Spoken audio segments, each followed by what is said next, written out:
ہم غلط کرتے ہیں جو بدعت ہے ان کا تذکرہ کرتا ہوں۔ پہلا عمل جو اس مہینے میں کیا جاتا ہے، جس کو سنت سمجھا جاتا ہے اور بڑے اہتمام سے لوگ کرتے ہیں، اور راسخ جو اپنے آپ کو دین کے اندر جن کو ہم راسخ پاتے ہیں، جو بہت قدیم قسم کے لوگ ہیں، جو بہت شدید اعتبار سے اسلام پر عمل کر رہے ہیں، جو عمل کرتے ہیں اس مہینے میں جو ثابت نہیں یاد رکھیے۔ دیکھیے عمل کتنا زیادہ ہو، کتنا پیسہ خرچ کرنے والا ہو، کتنی محنت اس میں لگ رہی ہو، وہ تمام چیزیں ایک بازو رکھ دیجیے آپ۔ اصل چیز ہے کہ اللہ کے رسول اور صحابہ نے کیا صلی اللہ علیہ وسلم، بس یہ اصل ہے۔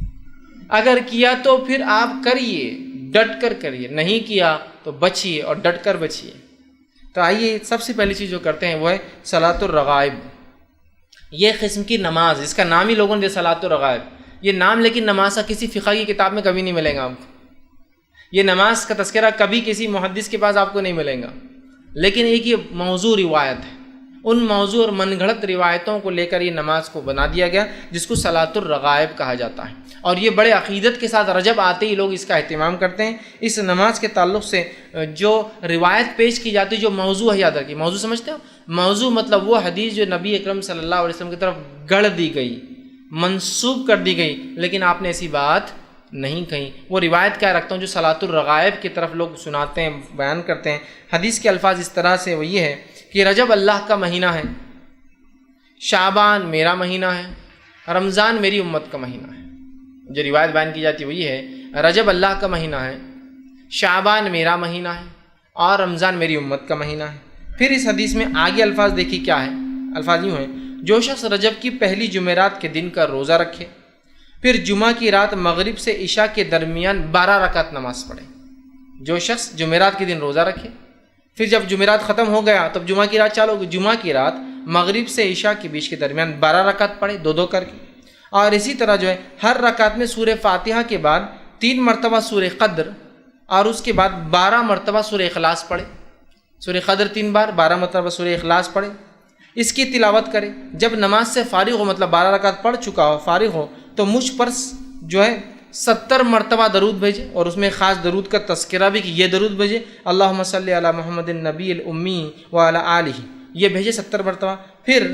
سجدے میں چلا جائے، مطلب سجدہ کرے، اور سجدے میں یہ دعا پڑھے، سبوہم قدوس رب الملائکۃ والروح، یہ دعا پڑھے۔ اس کے بعد سر اٹھا کر یہ دعا 70 مرتبہ پڑھے، سجدے سے اٹھنے کے بعد پھر یہ دعا پڑھے، اور اس کے اندر ایک لمبی دعا ہے رب اغفر لی وارحمنی، اور وہ پوری دعا ہے، وہ دعا پڑھے۔ بعد اس کے دوسرا سجدہ کرے، اور پھر ویسے ہی کرے جیسے پہلے سجدے میں 70 مرتبہ سبوہم قدوس رب الملائکۃ والروح پڑھا۔ اگر جس نے یہ کر لیا تو اس کے باوجود، مطلب اس کے بعد وہ کہتے ہیں کہ جس نے یہ کر لیا تو اس کے جو ہے اسی طرح کرے، اس کے بعد جو کچھ اللہ تعالیٰ سے مانگیں گا، اس کے بعد جو کچھ اللہ تعالیٰ سے مانگیں گا، اللہ تعالیٰ اس کی ہر حاجت کو پورا کریں گا۔ اب یہ فضائل میں آتا ہے، اور یاد رکھیے یہ روایت جو میں نے آپ کے سامنے رکھی، جو بات، یہ نبی اکرم صلی اللہ علیہ وسلم ثابت نہیں ہے،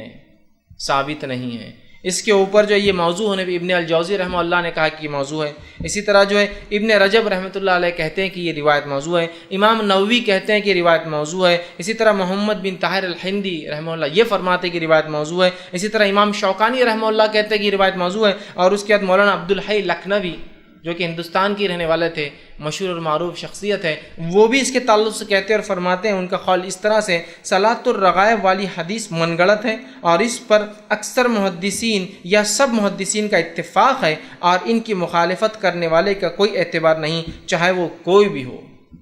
کیا کہہ رہے ہو عبدالحق جو ہے عبدالحی لکھنوی رحمہ اللہ کہ جو ہے یہ نماز کے تعلق سے کہہ رہے ہیں کہ صلاۃ الرغائب والی روایت من گڑت ہے تمام محدثین کی نزدیک، اور جس نے اس کے خلاف بات کی اس کو کوئی اعتبار نہیں۔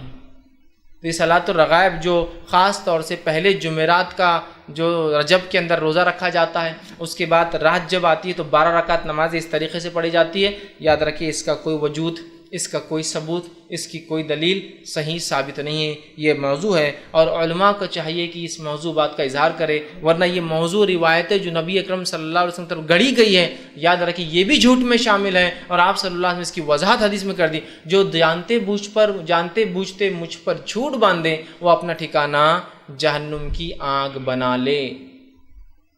تو ہم کوشش کریں کبھی بھی ان موضوع روایتوں کو کبھی بھی جو اپنی طرف سے ہم روایت کرنے کی کوشش نہ کریں، بلکہ ہم انکار کریں کہ نہیں غلط ہے۔ تو پہلا عمل رجب آتے ہی صلاۃ الرغائب، پہلے جمعرات والا عمل۔ اس کے بعد جو ہے